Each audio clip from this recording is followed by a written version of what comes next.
Assalamualaikum warahmatullahi wabarakatuh. Selamat sore bagi pendengar setia MMC Podcast Radio yang berada di rumah, yang pastinya sedang menunggu datangnya azan maghrib. Mari kita dengarkan bersama-sama kajian yang akan saya bawakan, yaitu masih dalam tema yang sama, yaitu tentang istighfar.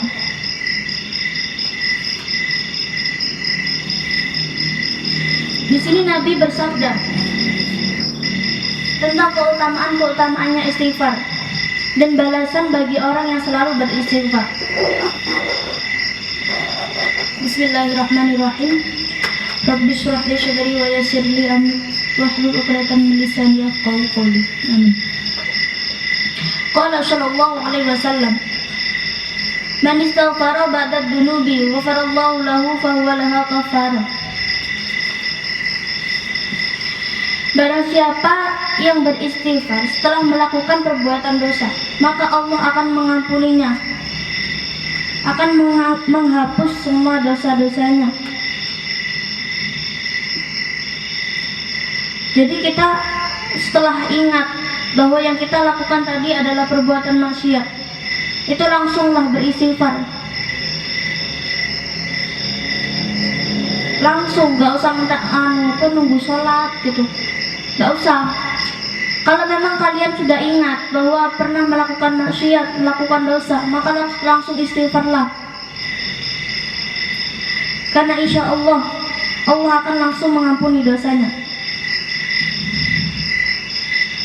Jadi jika kita memang berpikir kalau kita bermaksiat, itu maksiat kecil, jangan pernah meremehkan seperti itu. Karena perbuatan dosa sekecil apapun, jika terus-menerus dia lakukan, maka lama-lama akan membesar.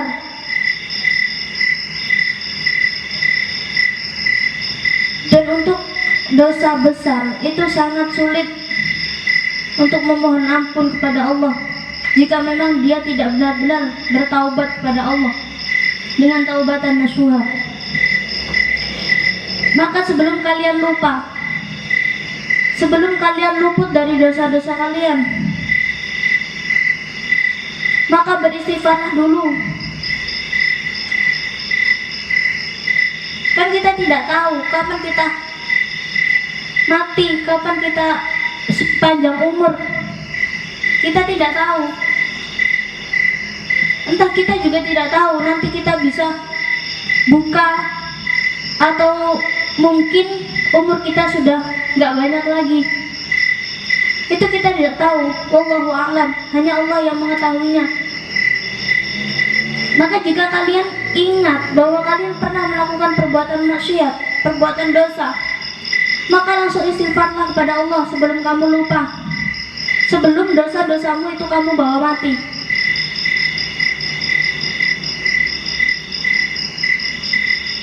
Dan Nabi pun bersabda, idza kathura ala ahdikum dunubi falyatlubil maghfirah bil istighfar.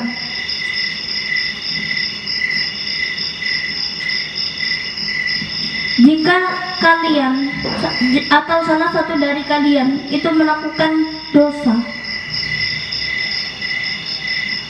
maka mintalah ampun kepada Allah dengan mengucapkan istighfar. Astaghfirullahaladzim.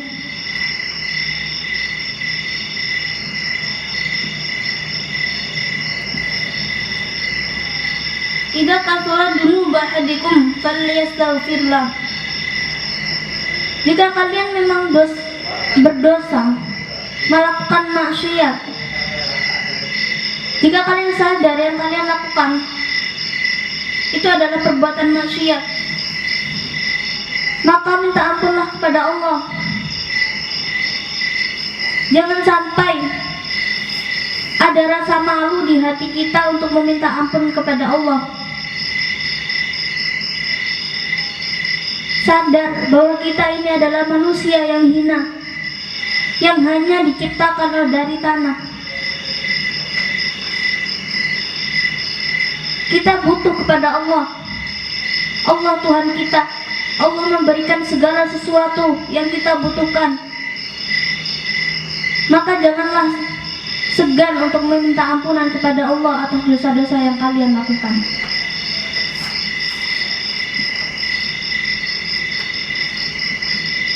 Istighfar. Istighfar itu seperti halnya memakan dosa-dosa kita, membakar habis dosa-dosa kita, seperti halnya api yang membakar kayu bakar. Jika ada kayu dibakar dengan api, kayu itu akan hangus atau tidak? Pastinya akan hangus. Karena api itu lebih berkuasa atas kayu itu.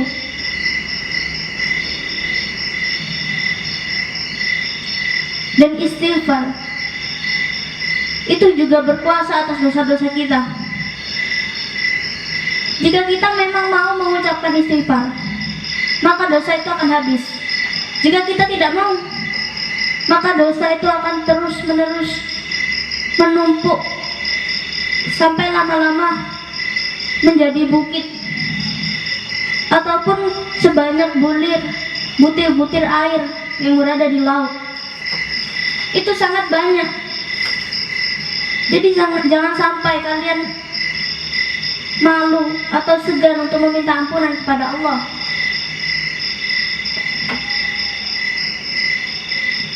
Karena sesungguhnya obatnya dosa itu hanyalah istighfar.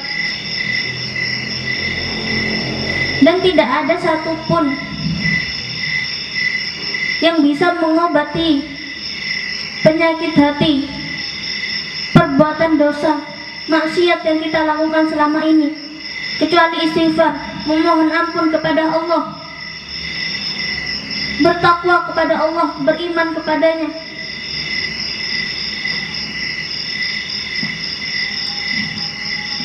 Dan jika kamu merasa bahwa doamu belum dikabulkan oleh Allah, atau rezekimu seret, atau hidupmu menderita mungkin, itu maka introspeksilah diri. Karena mungkin kalian melakukan maksiat yang tanpa kalian sadari, atau banyak orang-orang yang tersakiti karena sikap kalian, ataupun yang lainnya.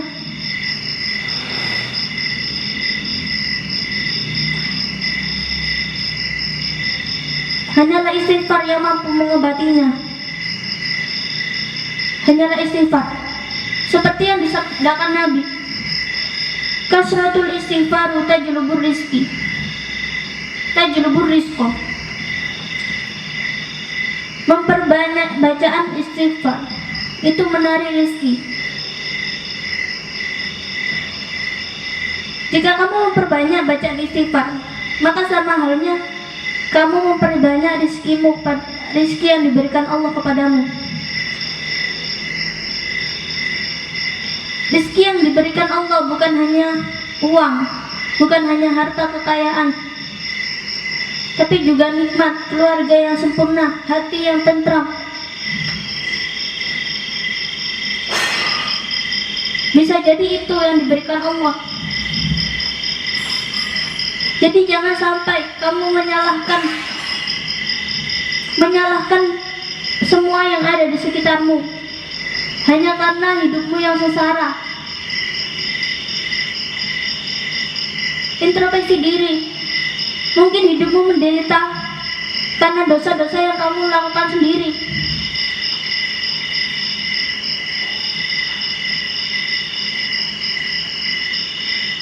Maka jangan sampai kamu menyalahkan orang lain.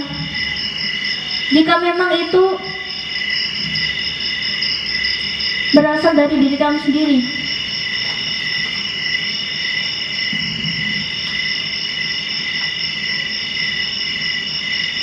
Istighfarlah di setiap waktu, di setiap waktu luangmu, di setiap ibadahmu. Berdoalah kepada Allah, minta ampun kepadanya, dan hanyalah Allah yang berkuasa atas dirimu. Wallahu a'lam bishawab. Cukup sekian yang kami sampaikan, semoga bermanfaat, dan maaf, kami meminta maaf jika banyak kesalahan kata yang saya ucapkan. Cukup sekian, kami pamit undur diri. Wallahu muwaffiq ila aqwamit thoriq. Wassalamualaikum warahmatullahi wabarakatuh.